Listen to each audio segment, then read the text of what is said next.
Hello guys, मैं धर्मराज पुरोहित DSR classes से।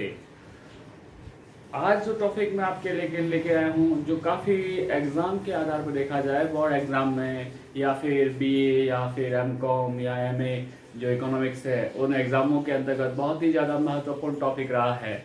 और ये कीमत लोच के अंतर्गत ज़्यादा कर पूछा गया है। इसमें जो देखा जाए कीमत लोच की जो विधियाँ हैं, कीमत लोच की जो विधि है, उसमें से जो सबसे महत्वपूर्ण है वो मार्शल की कुल व्यय विधि। इनमें देखिए, आपकी जो किताबों में दे रखा है, उन किताबों के अंतर्गत केवल एक ही नाम दे रखा है विधियों का, लेकिन मेरे द्वारा वो सारी उसके उपनाम है वो भी दिए गए हैं। अब देखिए, यहाँ जो टॉपिक प्रारंभ करेंगे, प्रारंभ करने से पहले मैं आपको कहना चाहता हूँ, जिस भाई ने मेरा वीडियो सब्सक्राइब नहीं कर रखा है, जिस स्टूडेंट ने मेरा वीडियो सब्सक्राइब नहीं कर रखा है, वो सब्सक्राइब करे और मेरे वीडियो को अंत तक देखे, क्योंकि अंत तक देखेगा तो उसे इस वीडियो के बारे में पूर्णतः जानकारी प्राप्त हो जाएगी। और उसके साथ साथ मैं इस वीडियो में केवल मात्र 2 विधियों को ही बताने वाला हूं। तीसरी जो विधि है मार्शल की कुल व्यय विधि, जो कि बहुत ही महत्वपूर्ण है, वो मेरे अगले वीडियो में आएगी। तो आज हम प्रारंभ करते हैं कीमत लोच को मापने की विधियां। तो आपको पता होगा दोस्तों कि कीमत लोच को मापने की जो विधियां हैं, कुल मिलाकर कितनी विधियां हैं? 3 विधियां हैं।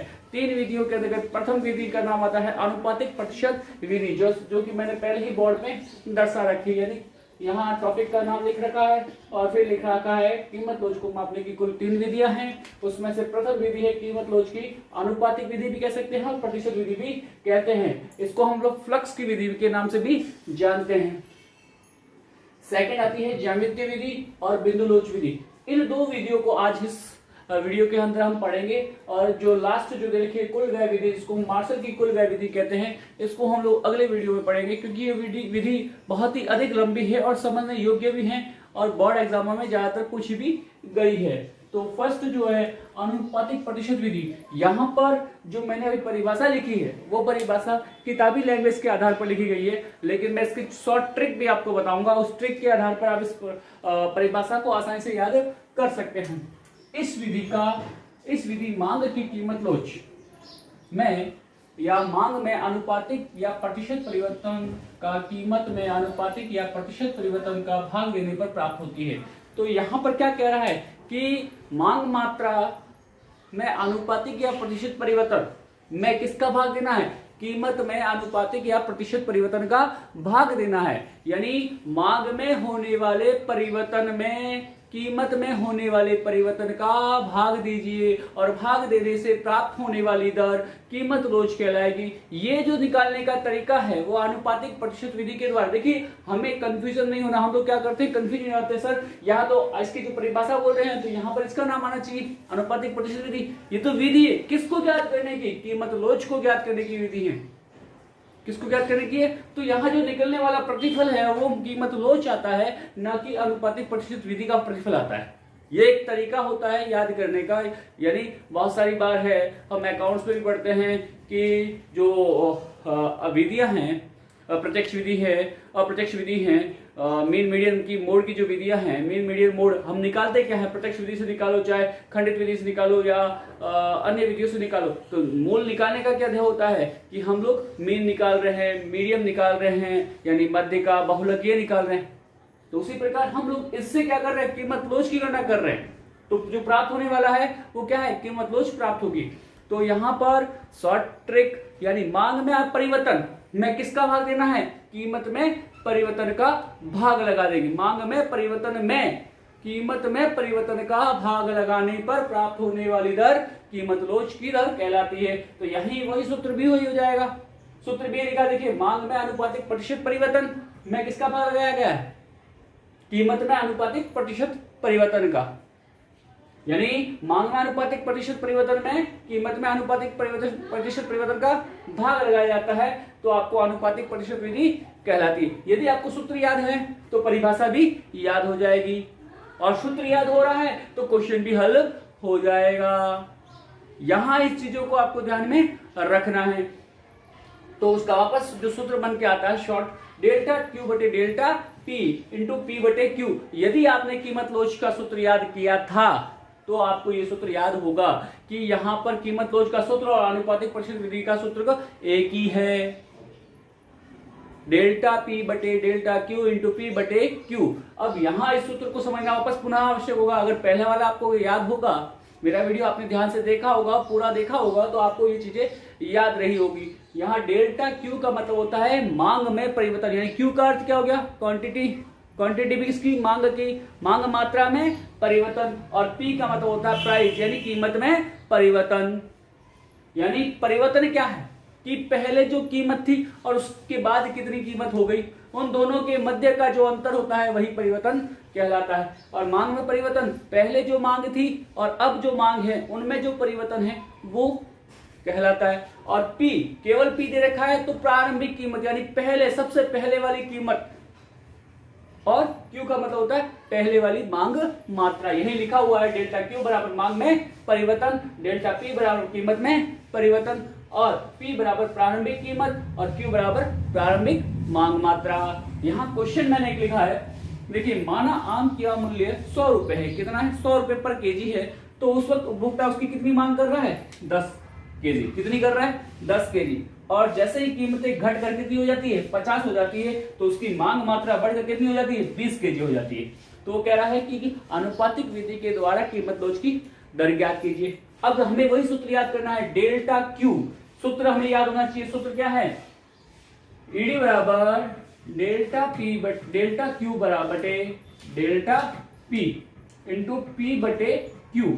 अब मैंने कहा है डेल्टा क्यू बराबर क्या है कि मांग मात्रा में परिवर्तन। पहले मांग कितनी थी, अब देखिए यहाँ पहले जब 100 रुपए रेट थी तो मांग थी 10, और जब रेटें घट गई हैं तो कितनी हो गई, 20। कितना परिवर्तन हुआ, 10 का, तो 10 डेल्टा क्यू हो गया 10, क्योंकि 10 से 20 हो गई, परिवर्तन कितना हो गया, 10 का।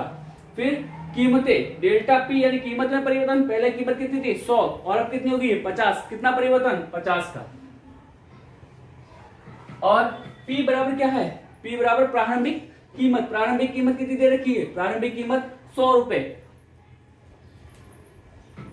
और डेल्टा क्यू यानी प्रारंभिक मांग मात्रा, पहले वाली मांग मात्रा कितनी थी, 10 किलो, तो यहां 10 आ जाएगा। तो अब आपस में काट लेंगे तो ये 2 बार हो जाएगा और ये कट जाएगा, तो आपका ईपी कह सकते हैं, ये कितना आ जाएगा, ईडी कह सकते हैं, ईपी कह सकते हैं, ईपी बराबर 2, इसका आंसर आ जाएगा। इस प्रकार से आपको क्वेश्चन को हल करना है, तो आसान तरीकों से आप इसको हल कर सकते हैं। यदि आपको सूत्र याद है तो इसमें किसी भी प्रकार की कोई समस्या नहीं है, ठीक है। हाँ, सेकंड विधि है कीमत लोच को मापने की, वो है ज्यामितीय विधि, या जिसे हम लोग बिंदु लोच विधि भी कहते हैं। अब देखिए बिंदु लोच विधि या ज्यामितीय विधि को याद करने का तरीका क्या है, शॉर्ट तरीका होगा कि मांग वक्र के निचले हिस्से में ऊपरी हिस्से का भाग लगाया जाता है तो बिंदु लोच विधि प्राप्त होती है, बिंदु लोच से कीमत लोच प्राप्त होती है। यानी बिंदु विधि से क्या प्राप्त होती है, कीमत लोच। अब क्या होता है, निचले हिस्से में ऊपरी हिस्से का भाग लगा दिया जाए, किसके, मांग वक्र के निचले हिस्से में ऊपरी हिस्से का भाग लगा दिया जाए तो बिंदु लोच विधि के द्वारा कीमत लोच प्राप्त होती है। वही जो लिखा है, मांग वक्र के निचले हिस्से में ऊपरी हिस्से का भाग दिया जाता है तो कीमत लोच प्राप्त होती है, यही इसी की परिभाषा है। और सूत्र भी बना था, मांग वक्र का निचला हिस्सा बटे मांग वक्र का ऊपरी हिस्सा।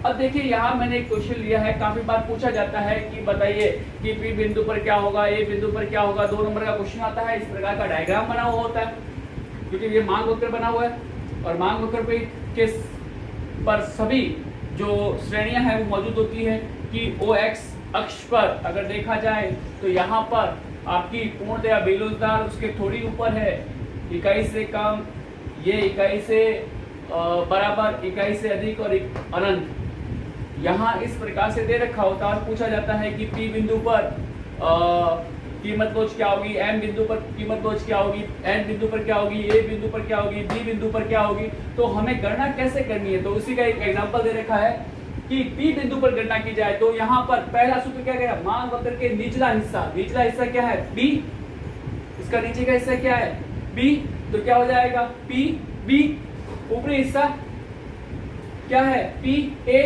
तो पी ए, तो इसी प्रकार अन्य बिंदुओं पूछा जाए तो मान लीजिए n बिंदु पर पूछा गया है कि n बिंदु पर कीमत लोच की गणना कीजिए, तो n का निचला हिस्सा क्या है, n b, तो यहाँ हो जाएगा n b, और ऊपरी हिस्सा क्या है, n a। तो इस प्रकार से यहाँ पर उसकी गणना की जा सकती है, और यहाँ इसका जो आंसर होगा ये अधिकतम हो जाएगा। फिर n के बाद अगर m पे पूछा जाए तब भी निकाल सकते हैं। इसका निचला हिस्सा क्या है, m b, और ऊपरी हिस्सा क्या है, इसका ऊपरी हिस्सा m a। और उसके बाद यदि पूछा जाए b बिंदु पर कीमत लोच की गणना कैसे की जाएगी, तो इसके नीचे का कुछ भी नहीं दे रखा है, तो ये क्या हो जाएगा 0, और ऊपरी हिस्सा क्या दे रखा है a, तो यहाँ हो जाएगा b a। यहाँ a b भी लिख सकते हैं तो भी गलत नहीं होगा। और फिर a बिंदु पर ज्ञात करना है, तो a बिंदु पर ज्ञात करेंगे तो इसका निचला हिस्सा क्या है b, तो यहाँ हो जाएगा a b, और ऊपरी हिस्सा क्या है 0, तो यहाँ पर आ जाएगा 0। तो इस प्रकार हम लोग इस लोच को आसानी से ज्ञात कर सकते हैं।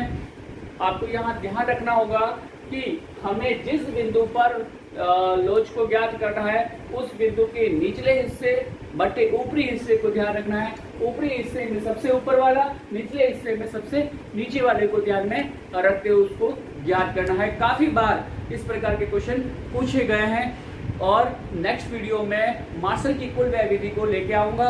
यदि आपको मेरा वीडियो पसंद आया है तो इस वीडियो को लाइक और सब्सक्राइब करना ना भूलें, और इस वीडियो से संबंधित अपने कमेंट्स बॉक्स में अवश्य लिखें।